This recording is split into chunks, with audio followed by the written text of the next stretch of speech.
ago. Yeah, so I'm excited. We couldn't talk about the movie then in 23. So now we have the book is out. Graphic novel. Now are we in production? Are we casting?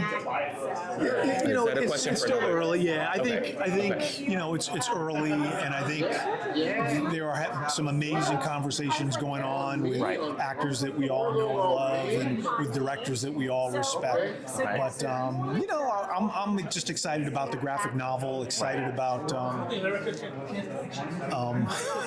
excited about just getting that going, and that has been phenomenal. Has had phenomenal success. Sold out of the first batch, and keep going. After this, I'm headed to the floor to get my Comic-Con copy. I'm excited. So, Robert Small's story is it's your ancestor, your great-great-grandfather? Great, yeah. Yes, Right. okay. So, what do you hope that modern audiences take from this story? It's a great question. You know, I think Robert Smalls was someone who, as an enslaved person, had no rights, wasn't considered a citizen. Many people in this country didn't consider enslaved people human beings, as crazy as that sounds. But he didn't let that bind him into the reality that society was giving him, and he allowed himself to dream big dreams, and then he fought to make those things happen. He ended up, being in the halls of Congress and being the first African American to command a United States naval vessel, just doing a lot of things in service of his country, in service of his community. And so I think it's to allow, the message, allow yourself to dream big dreams, and then don't let anybody tell you anything otherwise. Just go for it. I love that. What does it mean to you and your family that this story has a successful graphic novel, and now we're working on a film? Yeah, it's humbling. It's powerful. I've always wondered. Growing up, I grew up, kind of wondering, like, wow, it seems to me that Robert Smalls did a lot of really great things. It's surprising that nobody knows about him, that you never hear about him in school, or don't see a lot of books about him. So, the last 20 years or so, his name has become more and more a part of sort of the popular conversation. And, it is humbling to be at this point with a project that is this sort of spectacular, with the kind of team, the kind of company in Legion M that's come together behind this, and the idea that this is going to be on the big screen or something comparable to that. It's just really, like I said, it's humbling, it's exciting. I've got 4 kids.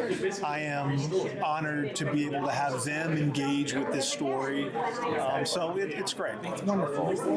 And did you feel his spirit with you when you made the decision to run for House? I absolutely did. Yeah. I have always cared about the issues. I certainly cared about people and cared about serving others. But, when I learned that I had an opportunity to run for the very same seat in Congress that he served in 150 years ago, I just had to give it a go. I didn't want to wake up at 75 or 80 or whatever and say, you know what, I wish I had the courage to do this. So we went for it. And, the outcome wasn't quite what we were looking for, but we got, the second most votes of any Democrats in history of that district, and over 160,000 people voted for us. So, and I think maybe even more important, I didn't feel like I had to compromise who I was and things that were important to me in fighting for this. So, it's a very, the odds were stacked against us, but we gave it a good fight, and I felt good about that. It's a much different level, but I just ran for city council in Hattiesburg, Mississippi. I did not win. Well, that's wonderful. I did not win, but it was a great experience. I feel like I learned a lot about myself.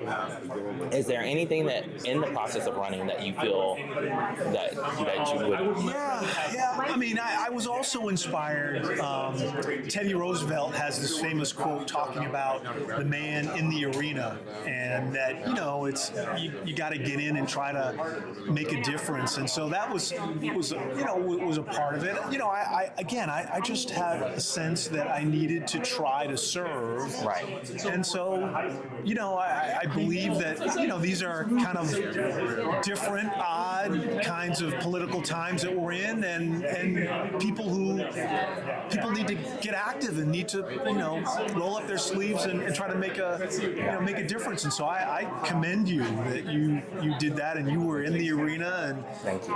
It's not easy. The one thing, you got to kind of know who you are and what you stand for, and not let folks, even well-meaning people, can try to come in and tell you what you should think about certain things. Exactly. And, so I congratulate you.